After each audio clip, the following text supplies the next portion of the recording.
Hey y'all, Moses here. Today I want to talk to you about gunfighting. PlayerUnknown Battlegrounds has a above average gunplay system that when utilized properly can give you a significant advantage over an average or below average player relatively easily. Today I'm going to be focusing on 5 quote-unquote rules that I tend to abide by and that has helped me win more fights and survive later into endgame situations. Now before I go over these 5 points, I want to give you an idea as to what kind of a player I am. As of today, I'm in the top 5,000 in total player rankings in solo, and in the top 1,500 in kills also in solo. So with that information, I can easily tell you that I'm above average from a player standpoint, but by no means am I elite. You may notice mistakes in my videos. I frequently make them, but mistakes are probably the best learning tool you can get if you take them for what they are. Opportunities to improve. So without further delay, let's get into it. The 5 things I want to cover are these: the rule of 5 shots, peeking and re-peeking, position and pressure, pre-fire/fire and move, and if all else fails, shoot first. The rule of 5 shots is simple.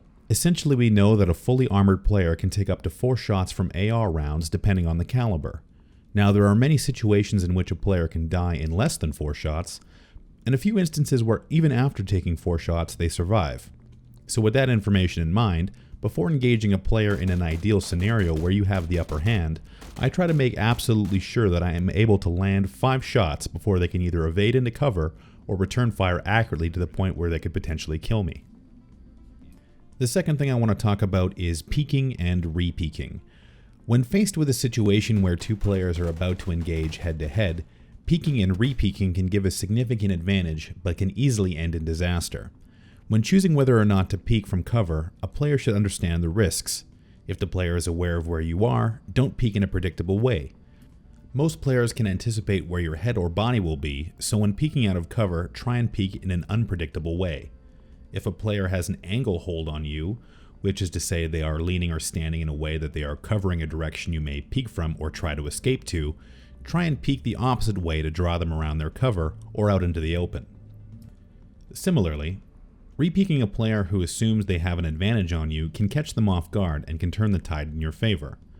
When faced with a dire situation or given the opportunity to flee, sometimes players will relax briefly as they anticipate what you may do, and re-peeking to fire them may net you an easy kill and a victory. I don't want to spend too much time on peeking as it is very situational, but my advice is to switch it up on how you approach these scenarios and try different tactics. Time and experience are the best teacher here. The third point is position and pressure. The variety of the terrain and the dispersion of cities around the map lead to various fighting scenarios. When given the opportunity to choose, utilizing a superior position can lead to a lot of easy kills. The most common advantage would be a high ground position. A good example is when the circle is forcing players uphill into the safe zone. If you can make it to a covered position looking downhill, you can easily take out players who are forced to run uphill towards you. Advantageous positions can be categorized with the following traits: field of view, cover, and evasion routes.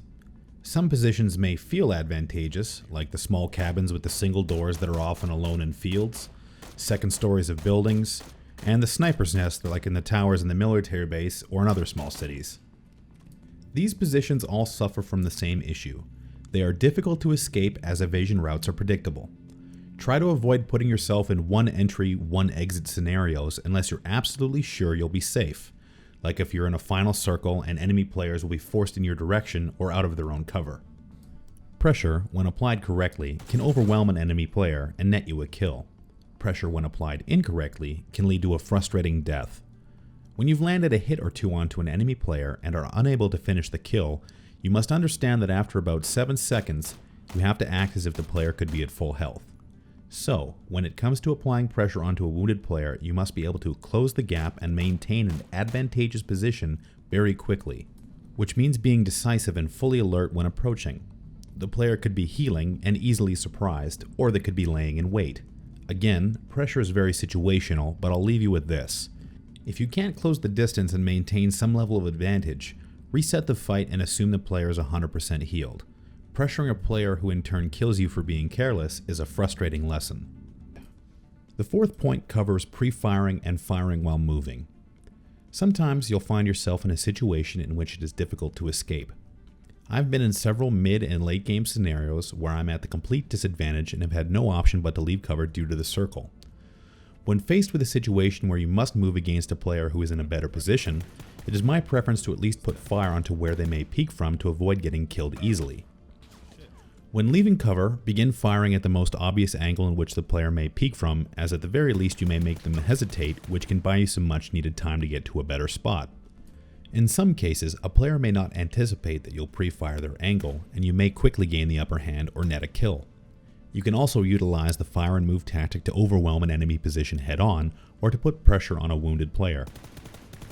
The fifth point is relatively simple, and if all else fails, shoot first. PUBG is still in very early access and has its share of problems from a netcode and lag perspective. So because of this, typically the player who registers a hit first will frequently win a gunfight. So if you are surprised by an enemy, or if you are on equal ground, it is best to shoot first. Don't be afraid to fire from the hip or fire full auto. Just try to land the shot first and maintain some semblance of accurate fire. Through all my previous points, I've been considering players who are at least aware of the enemy or each other. In a lot of cases, you will not be afforded the ability to consider position or anything else. So for now, if you must, shoot first, and maybe the RNG and lag gods will smile upon you. Thank you for taking the time to watch this video. If you liked it, hit the like button and subscribe to my channel for more content like this in the future. And as always, you can visit me on Twitch at twitch.tv/wtfmoses. Again, thank you, and until next time, I'll see you out there.